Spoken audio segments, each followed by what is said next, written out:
Hello, guys and girls. How are we doing? Happy Thursday. My name's Robin Leeson, and today I want to talk to you guys about how to boss up in your relationships. Okay, so I'm really taking hold of this Boss Up with Bob's brand that I created on my podcast. I'm actually recording a podcast at the same time as this. So I'm live on Instagram, I'm live on Facebook. I'm recording this for my YouTube and my podcast. I'm really trying to step up the value I'm bringing through my content. So, of course, the podcast is called Boss Up with Bobs. And I think I don't know if I'll be able to, but I'm going to try and change my handles as well to Boss Up with Bobs. So I just feel like that is my purpose in life, helping people to boss up in all areas of their lives. And the only things I ever talk about are actual lessons that I have learned in my life. Hey Sandra, I hope you're doing well.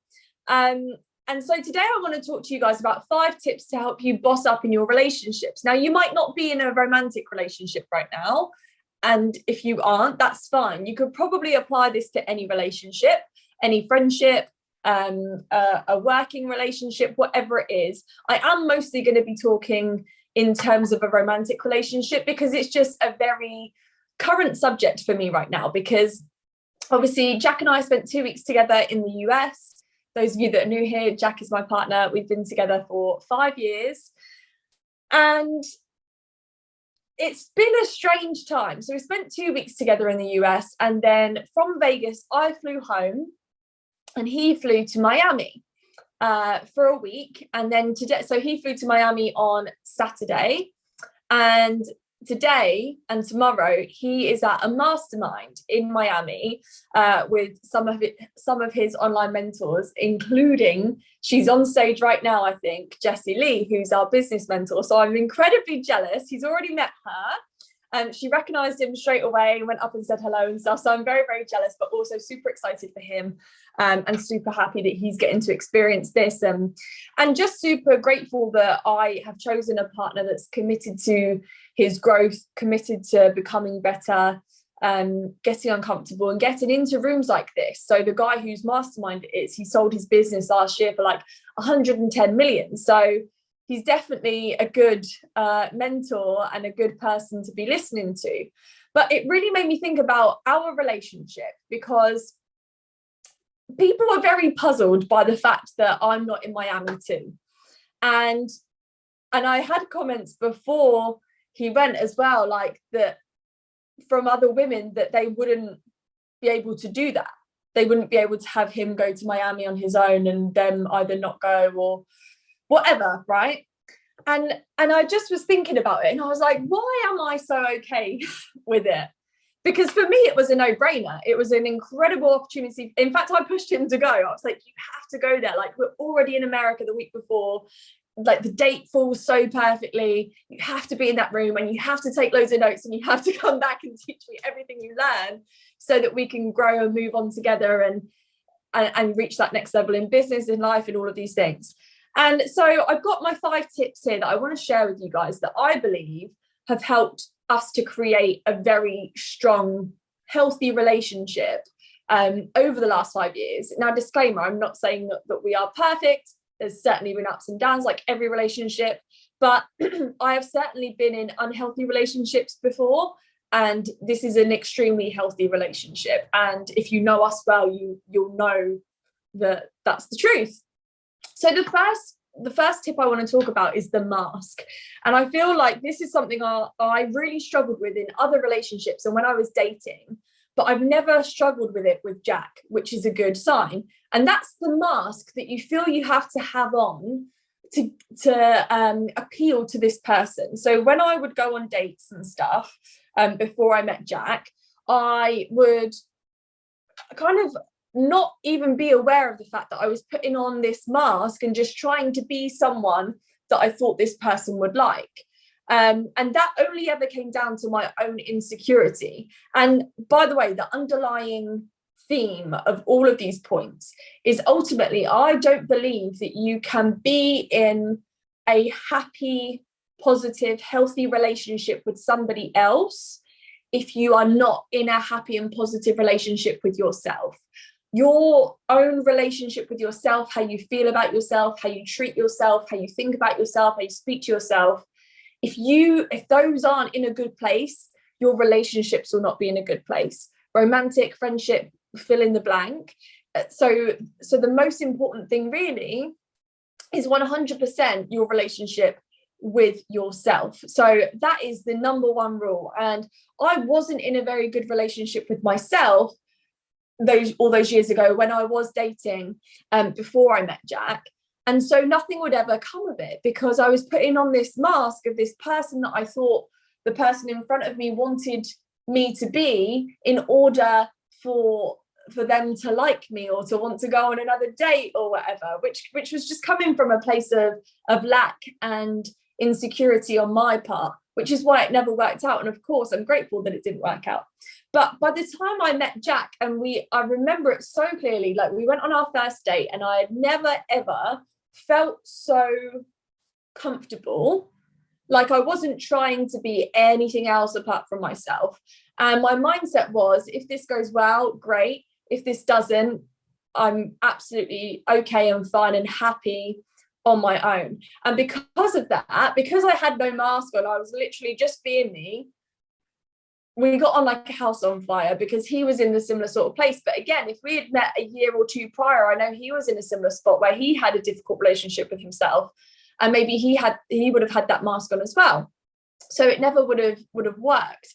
So if you're currently dating, or even if you're in an early relationship or whatever it might be, maybe you've been in a long-term relationship and still feel like you have this mask on, I ask you to really look at that relationship and say, am I actually being myself, or am I trying to wear this mask so that this person that I want as a partner, or who is my partner, am I trying to be something I'm not to make them like me? Because you cannot have a successful, happy relationship if you are wearing a mask and trying to be something you're not. If you cannot be your authentic self, you can't, like, the friends that you have around you won't be real friends. The relationship you have with your partner won't be a healthy one.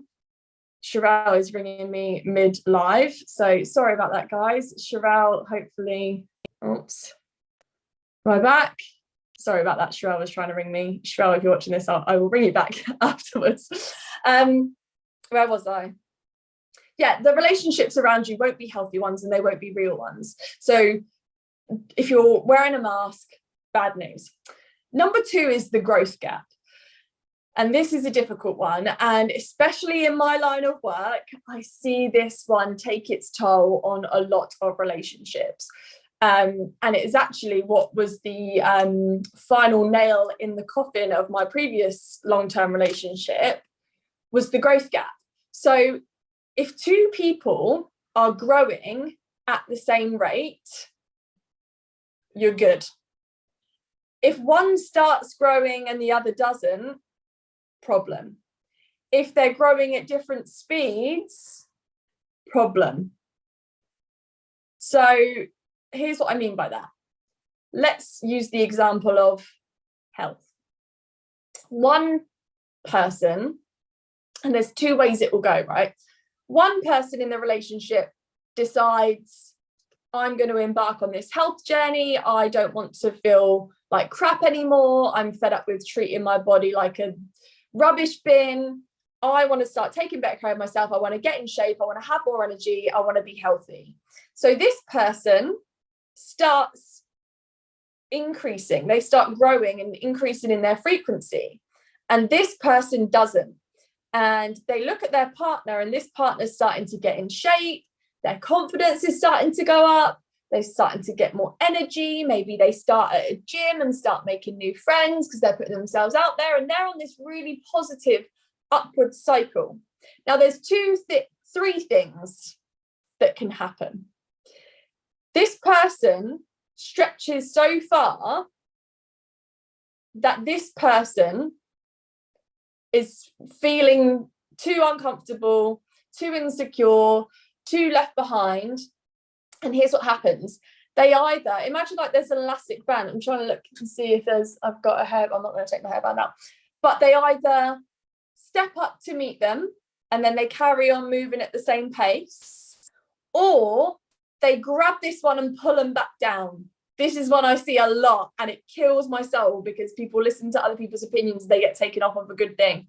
But they will pull this person back down so they're back at the same level. Or this person will keep growing, this person will stay still, this person won't stop growing, and it snaps and they break up, right? So obviously, if it's a case of this person's growing, this person steps up, and then they both want to grow together, positive, healthy relationship, great work. If it's a case of this one wants to grab this one and pull it back down, abort mission, not good. And if it's the case of this one wants to keep growing and this one breaks off, probably the best thing that could have happened for them, because this person now has a much more positive life. This one can go and find someone that's more aligned with them. Does that make sense? So the growth gap, and that could be in a health journey, that could be in starting a business, that could be in moving forwards in their career. That was the thing in my previous relationship, as I started picking up a lot of momentum in my career, in my previous job, and getting pay jumps and all of this sort of stuff. And I was in that phase of my life where I was driving that up, and he was in the light in his part of his life where he had plateaued. So that created a bigger gap, which obviously then became a problem, and snap, thank goodness, because I wouldn't be where I am today. Okay, so that's the growth gap.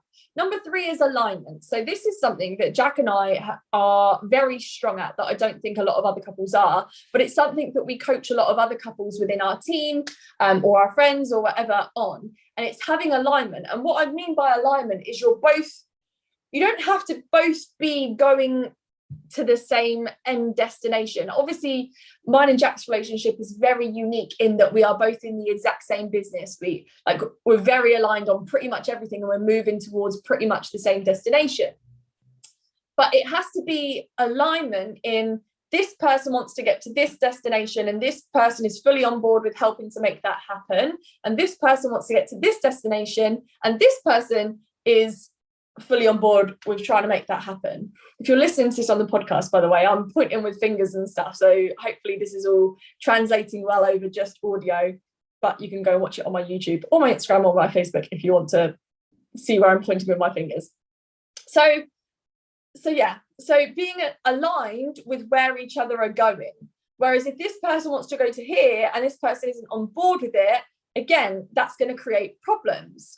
But also, it doesn't always have to be that the person wants to be there with them, but they do have to support them and they do have to be on board, because somewhere along the line, there's going to be a price to pay for both people. When you're getting after goals, when you're moving forwards in your life, when you're in pursuit of something, you have to make sacrifices along the way. And so if this person wants to get to here, but this person isn't on board with that and supporting that and understanding that for them to get there, it might come with a little bit of discomfort and pain, that relationship's going to be a problem, and there's going to be problems down the line. It's probably not going to be able to last, or this person has to sacrifice on their dreams and live the rest of their life wondering what if, which in my opinion is not very positive. Hey, Soph, hope you're doing well. Thanks for your comments, by the way, guys. Let me know where you're all watching this from, by the way. It's very interesting. I was looking at my audience and stuff on the podcast and on Instagram the other day, and I'm like all around the world, which is very interesting. Point number 4 is honesty. And this is a tough one. It means being able to have those difficult conversations, even when it's like very uncomfortable. So a good example of this is honesty about how you're feeling about anything, and also honesty about picking the other person up on where they aren't playing to their best. And this is something that I feel that both me and Jack are very good at, is picking the other one up on stuff when they're not playing at their best. Because when you're not doing your best at something, after a certain amount of time, it starts to erode the psyche, and it starts to affect your self-esteem, how you feel about yourself. And as we started this whole podcast, live video, that your relationship with yourself is the key component to having a successful relationship with someone else. So if you're not acting in alignment with the highest version of you, your self-esteem and psyche is going to start to erode, which ultimately is going to impact the relationship. So to be in a relationship with someone that keeps you kind of at your optimum and moving forwards and supporting you, and when you're dropping back up, they're like, come on, you've got this, in a loving and supportive way, right? Not saying you're shit and that kind of stuff, that's not what I'm saying, but helping with an awareness around being your best and encouraging you to be your best, because that's going to create the most self-esteem and confidence for you. It's going to create the most harmony in the relationship, because when both people are bringing their A game, when they come together, magic things happen. And the last one is trust. And this is probably the thing that I see most relationships lack. Jack is in Miami for a full week, and I have the only reason I am jealous or thinking about it is because I want to hear what he's learning in these rooms. But I know he's going to go through his notes with me and all this sort of stuff. But if you just ask yourself, if your partner's out, and I did feel like this with my previous partner and it ended up becoming true, I manifested it. If your partner's out and you're concerned about their actions whilst they're out and whilst you're not there, you don't have trust in the relationship. And therefore, it's not a healthy relationship for you to be in, because trust it's like it's the foundations for your relationship. If you can't trust each other, what's the point? You have to be able to trust in that person. And the second you start to doubt them, it's game over. Absolute game over. Because you'll just cause havoc in your own mind.